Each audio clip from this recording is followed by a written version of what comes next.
Good morning, Hammers fans. It's Nick from Claret and Booze. Welcome to my daily ramble. As always, if you're new to the show, please subscribe, hit that bell notification, and drop a like on the video, please, because it does really help us. Sorry, I've gone a bit quiet for the last few days. We've all been busy. John's away in Crete. Gary's busy with work, and so have I been. So we've missed the unveiling of Konstantinos Mavropanos, or Dinos, as he likes to be referred to. Apparently, that was his nickname in Stuttgart. I don't know whether you've watched the Ironcast, the West Ham official podcast when we unveil a new player now.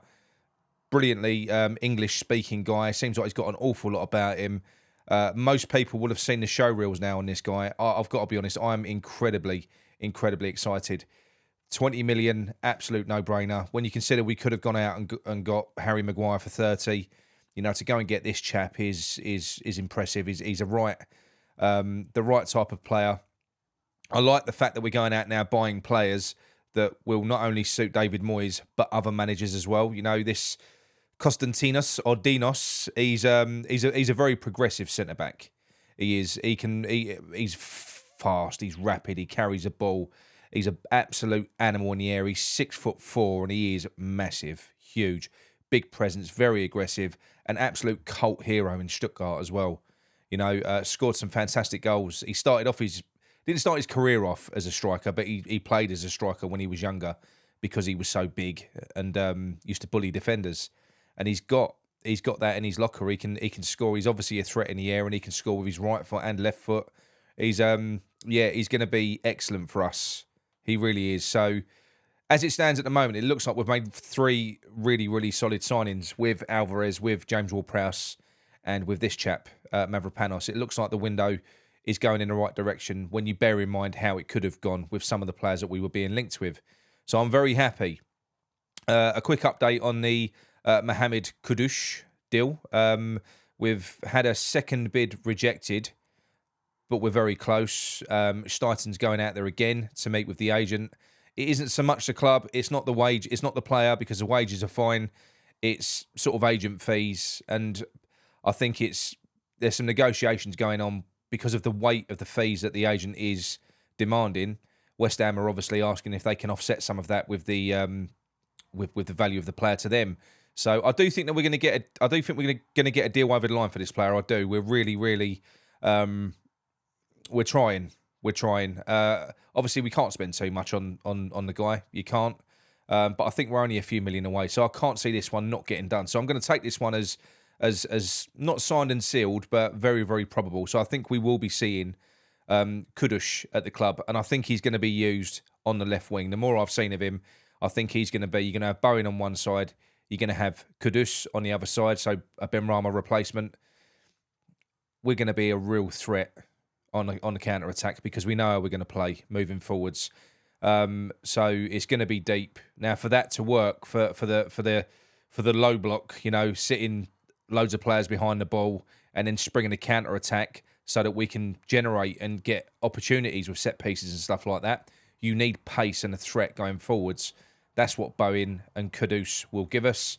Obviously, with the likes of Paqueta and James Ward-Prowse in the middle, we've got players that can pick these wide players out as well. We'll find them all day long. So we're going to cause problems. We've already seen from James Ward-Prowse that he can deliver a set piece. Not so much from a free kick yet, but we've seen it for Southampton in the past. We did see firsthand what his corner delivery is like, almost led to 2 goals. So the master plan for this season could be coming together. Well, it is coming together. And Mavropanos is another piece of that puzzle. He really is. He's an absolute giant. We're going to terrify teams from set pieces. So as much as I've pushed back against it, I think this is what we've got this year. So, and I do think there'll be a change coming. Moyes will either succeed and go this season or, he'll either fail and go this season or he'll succeed, stay to the end of the season. But then I'm certain there'll be a change then because the type of player that we've got, I think that they're going to be perfect for a progressive manager when that does happen. And I'm sure it will. I think David Moyes just wants to go out with a bang, and none of us want a really, really shit season, even if it isn't our style of football. If we can grind out results and not be struggling with relegation, then I think for this season, that's going to probably do me. It's not ideal. Would have rather we'd have moved on, but we haven't. So I'm going to have to move on and get on with it. Now, the other player that is being discussed, or the other position that is being discussed, is centre forward. We are going to get a striker in this window, whether that's to replace Antonio or in addition to. I would rather, after his performance against Chelsea, I would rather it be in addition to, because I think Antonio on his day, even if you just use him in the big games, because he seems to sort of go missing in the smaller ones, use him against your Chelseas, your Arsenals, your Tottenhams, your Man Uniteds, games like that, he comes alive. If you use him in those games, he's unbelievable. He's an absolute animal when he's on form, but he physically can't do that every game. He's 34, and he can't. He must feel like he's gone 12 rounds, in a heavyweight fight when he plays like that, because he's taking on big centre backs all game long. He's a very, very impressive player when he's in that mode. So I would rather we kept him, but added to that position, and it looks like that's what we're going to do. Now, we've been linked, a lot of the players we've been linked with in this window, the strong links now are players that we've been linked with in the past. So Hugo Ekitike, we know that Stuyton's already spoken to his counterpart at PSG in relation to organising a loan deal with an option to buy. I think it would be a good deal. He's a very good player. I like him a lot. Whether or not he'd be suited to the physical rigours of the Premier League, we don't know. He's quite slight, which I'm unsure about. The other two players that we've been linked with, I'll talk about Dominic Solanke first. We know everything about Dominic Solanke. He wouldn't be my choice. However, I do think he'd be good in the David Moyes system. He runs his arse off. We saw what he did to Aguero. I think he could play that role, and he could play that role well. So Dominic Solanke is another one. However, he won't be cheap because number 41 tax, Premier League tax for Dominic Solanke, who's probably a £20 million player. You're probably going to have to pay double that to get him in. So the other one is the long-pursued Yusuf Nesyri, or Nesyri, however you say his name, from Sevilla. We know this guy only too well. He'd be perfect. He's still only 26. Sevilla are in serious money troubles, so they're open for this to happen.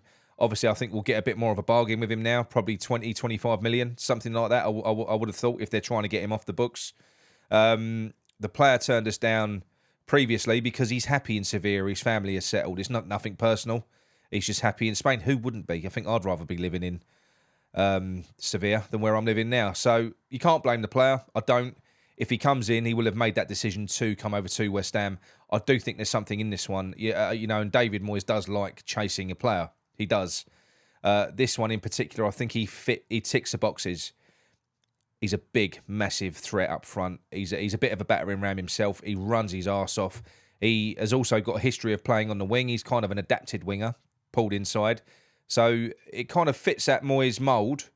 I think he could do this role perfectly, and he would be an amazing foil, a player that can hold the ball up. When we do hoof it from deep, he'll be able to fight off defenders, hold that ball up, bring Kudus and Bowen into play, waiting for the likes of Fornals and hopefully Fornals, James Ward-Prowse and Lucas Paqueta to get up there and support him. We've got players that can shoot from distance now as well, including our new centre-back, Mavropanos. He loves a bit of that. He's scored some absolute worldies. So I think that I can see that one happening. If I was gonna stick money on two players coming in, it would be Kudus and it would be Yusuf Nesyri. I think that those two would be the ones. And that, for me, would be a good window. It would. It doesn't solve all the problems. But for me, I think, Alvarez, James Ward-Prowse, Kudus, Mavropanos and Yusuf Nesyri would be a fantastic window. I would like the right-back position in particular, taken care of. However, I want to see us go with Kehrer on at right back. I know he's had some games at right back before and he hasn't been great. He hasn't been amazing at right back. But this is a guy that's been shifted from position to position since he's come in. He plays out on the right-hand side when he plays for Germany. Okay, that's kind of where he played when he played for PSG as well. I think if you just put him in and let him settle into that position, he will be fine, more than fine, because he is a top player. Technically, he's far superior to Soufal. He can pass the ball brilliantly. He's snappy in a tackle. He's aggressive. I just think that is the option. That's the one we've got to go for. Soufal was the only one that gives me heartburn at the moment. I think having Soufal in the team is a weakness, and it means that Bowen's got to babysit him and come back and cover him all the time. You know, if you look at the left-hand side, you know, the relationship that we've got with Emerson and, you know, Benrahma and Paqueta over on that side, it's quite nice. When you look over on the right-hand side, not so much. You know, you've got Soufal and Bowen. It's a bit of a mess. It's unbalanced, our team at the moment. If we can sort that out both sides, and I suppose, look, my ideal thing to do would be to play a 4-3-3. So on the left-hand side, you'd have Emerson, you'd have Kudus, and you'd have Paqueta in the midfield on that left-hand side for the interplay. I think that would be absolutely beautiful to watch, because we all love seeing Emerson and Paqueta playing. You know, they know each other inside out. But to add Kudus to that as well, you know, that would be outstanding. And then on the right-hand side, if you had Kehrer, James Ward-Prowse and Bowen, that is a much more solid and technically competent right-hand side as well. So I think we'd offer equal threat on both sides. We'd be really, really good. Obviously, in the middle, I want to see Alvarez start playing. I want to see him being that anchor point in midfield. He's got to. We got a glimpse of him the other day. He's an out-and-out number 6. He's an animal. He's got to be the one that comes in. Souček has got to be not phased out, but used in the right way. Even if you use him as a sub, you use him in the right way. He's been playing well since he's come back. He has. But he's the weakest. Not physically, one of the strongest.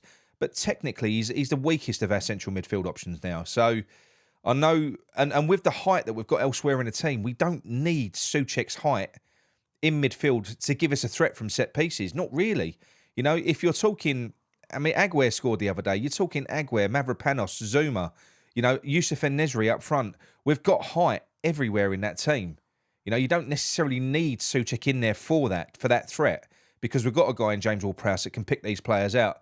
So I do think that we'll see some chopping and changing. It's got to be a squad game this year. I think David Moyes, if he doesn't want to disgruntle that squad anymore, he needs to start using the pieces a little bit more. I hope he tries to build a little bit more squad harmony this year than what he did last year. I don't think there's as much pressure on him in the Premier League this season, because expectations have been lowered. You know, I'll be happy to not be in a relegation fight this year. So he hasn't got that demand on him to kind of deliver in every single game, and that pressure. So hopefully he doesn't shit himself and go too defensive, like we've seen in the first two. Now we've got some points on the board. I hope he feels that he can experiment a little bit more. That's what I'm hoping. I don't know whether we're going to get it, but we shall see. But yeah, going back to what I was going to say, if this is what we're going to see moving forwards, which is shithouse football, then let's do it well. And it looks like we're getting the players in to do it well. We've got, obviously, the architect in James Ward-Prowse, who helps us realise set-piece FC. He can deliver those balls into the box. We've got the defensive players now. Now all we need are those fast players that can give us a counter-attacking threat to get us up the pitch into dangerous areas to either score goals from open play or win free kicks and win corners. We need that. You know, at the moment, I think we're quite easy to defend against. I know we've had 2 relatively positive results, although I don't count Bournemouth as a positive result. And Chelsea, I think we got away with one. I still think there's a lot of work to be done, but I do think that this crazy, horrible bastard plan that David Moyes has got, it could work this season and not only see us safe, but see us in a decent Premier League position. We're going to be horrible to play against. Apparently, so I've been told, De Zerbi gave Bryson the Monday off. He gave him the Monday off. And then after West Ham beat Chelsea, after he saw our set-piece threat, apparently they were all called in on Monday. No doubt to work on defending set pieces, which they're not going to be able to do. You know, when you've got the types of players that we're talking about, Brighton, you know, they're a small team. They're not. If our delivery's right, they're not going to be able to defend against us. It's as simple as that. But what they probably will do is try and peg us back and try and stop us from getting up the pitch, which I don't think's that easy. Is that hard to do either, to be quite honest? Which is why it's important we get Kudus. You know, we get Nesyri. You think if you've got those in the team, if your front three is Kudus, Nesyri, and Bowen, and then you've got the likes of Bowen and Benny and Antonio on the bench that can come on as impact players, Fornals, as we saw as an impact player the other day, players like that we can bring into the game to create a threat. You know, you can bring Souček on if you want to shut up shop and start bullying people and wrestling people to the floor. He's perfect for that. He's like a doorman. I just think we've got plenty of options, and I hope that David Moyes can see that, and I hope he's not just grab hold of that squad. You know, I think his problems that he's had this year where players, first-team players, like Fabianski, like Souček, like Antonio, have all started throwing their toys out of the pram. This is of David Moyes' making, because he got his first 11 and they were untouchable. He never ever dropped any of them. They played when they got picked when they were playing shit. This is what he's done. And then when it does come to the fact that he's dropping them, they're not on his side now. No, they're coming out and they're outspoken. They've got the ump because they're not used to it. They've never been dropped before. They thought they was untouchable. Well, no player can be untouchable. It's a squad game. So I'm hoping that he has learned from that mistake and starts to use his squad. A happy squad is better than having a happy 11 players. You know, we haven't got a squad like Pep Guardiola's got to manage with 23 superstars. We haven't. You know, you're talking, I don't know, 16, 17 players that might be vying for a first-team place. Keep them all hungry. Don't shut them out. You know? So, yeah, look, that's it from me. We'll be back later on this week, hopefully tomorrow, hopefully Friday, with some more positive news on forward players. I'm hoping that Kudus gets done, and I'm hoping that Nesyri gets done, and I'll be happy with that. Let me know what your thoughts are in the comments anyway. I'm not talking about Lukaku because I don't think there's anything in it. He's on about fucking £8 million a week. We're not going to pay that. So yeah, not Lukaku, but yeah, I think the options are Solanke, Nesyri, and who's the other one I mentioned? Ekitike from PSG. That's it, right? Okay. Hope you enjoyed that. Come on, your ends.